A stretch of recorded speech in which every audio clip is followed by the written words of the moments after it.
story in the Sufi tradition about a wise keeper of a sacred mirror. And it was said this mirror could reflect the true nature of anything it beheld, whether it was a person, a place, or an event. It showed now not what people wanted to see, but what actually was. Over time, powerful rulers came to fear the mirror. Its truth disrupted their authority. So they spread rumors. The mirror was cursed, dangerous, even blasphemous. Eventually, the keeper was forced to hide it deep underground. Years later, in a time of great confusion and distortion, when lies were broadcast as law and beauty was buried beneath fear, a child stumbled into the cave underground where it was hidden and uncovered the mirror. It didn't shimmer. It did not shout. It simply reflected back to the world as it was. Aching, alive, broken, and full of the divine. The child wept, not because the mirror was cruel, but because it was honest. In that honesty, something shifted. I can see again, she whispered.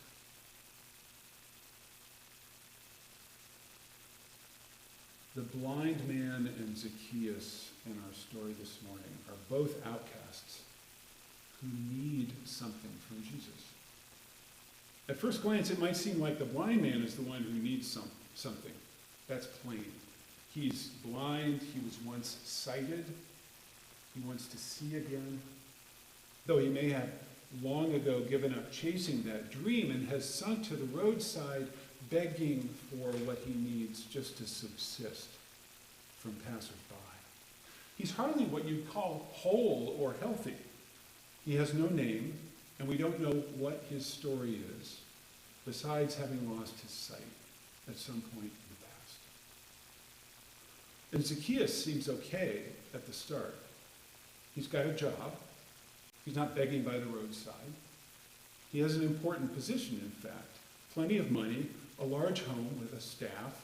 Maybe he has a family, and we might think he's a somebody in his community. But it turns out that he's outcast from that community, too. Because one day he said yes to a job collecting taxes for the occupying Roman Empire. Not all that different from being a tax collector for Britain in the time of the Boston Tea Party.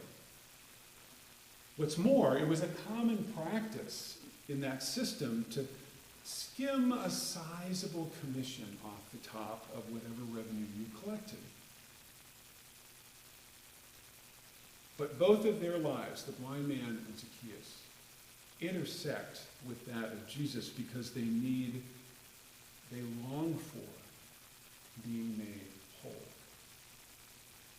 On his way to Jericho and Jerusalem, Jesus has been indicting the system that renders people like this less than whole.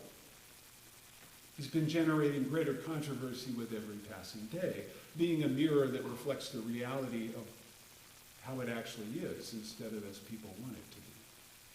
He's challenging systems that are religious, political, and economic, and they hold people stuck in their places in the system. People long to belong, right? We all show up because we want to belong in a community. But sometimes you belong by being stuck in a role that you play in a larger whole. And it gives you significance, but at a price. The price being no freedom, no agency in your life. Jesus has been holding up this mirror to the world that reflects how things actually are, and they are not good for anybody. Rich or poor, weak or powerful. Although the rich and the powerful don't always think so. And Zacchaeus doesn't want to be seen. You know, the blind man can't see Jesus. But Zacchaeus doesn't want to be seen. He reminds me of Nicodemus, that character from the Gospel of John, who is also a Jewish leader and wants to find out what makes Jesus tick. What is it that he needs from Jesus? And so he comes and visits Jesus in the dark at night because he doesn't want his fellow Pharisees to see him inquiring and being curious. Zacchaeus doesn't want to be seen. He actually asks the blind man. Jesus actually asks the blind man what he wants Jesus to do. And it might be the first time anyone has spoken to him as a human being in quite a while, inviting him to speak up for himself. And in asking for what he needs, the blind man regains his sight. But even in the midst of this larger crowd that's been building, when he gets to Jericho, he's able to notice Zacchaeus, who's not sure that he wants to be noticed. And yet he wants the wholeness of being restored to his community. When he wants to see Jesus, he's actually looking for something more than that. When Jesus calls him down out of the tree and invites himself over to Zacchaeus' house, he brings him out of hiding and gives him the opportunity not only to be seen, but to have his life transformed by being seen. And it's remarkable how quickly the turnaround is. He had probably confessed many times the wrongness of what he did as a tax collector.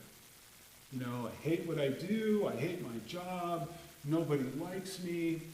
But he had never really been able to do anything about it until Jesus called him down out of the tree. But now he begins to amend his life in very specific ways.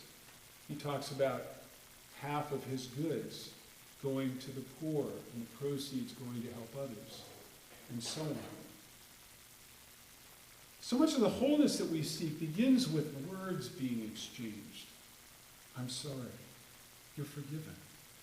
But it shouldn't end there, because real wholeness is life-changing. And that requires some form of amends. When the late South African Archbishop Desmond Tutu was asked why he became a priest, he told a story about an experience of seeing restitution being made, although as a boy he didn't really have the language to understand that. But in South Africa, in the days of apartheid, if a black person saw a white person coming down the street, they had to step aside into the gutter to let the white person pass as a sign of respect to the white person.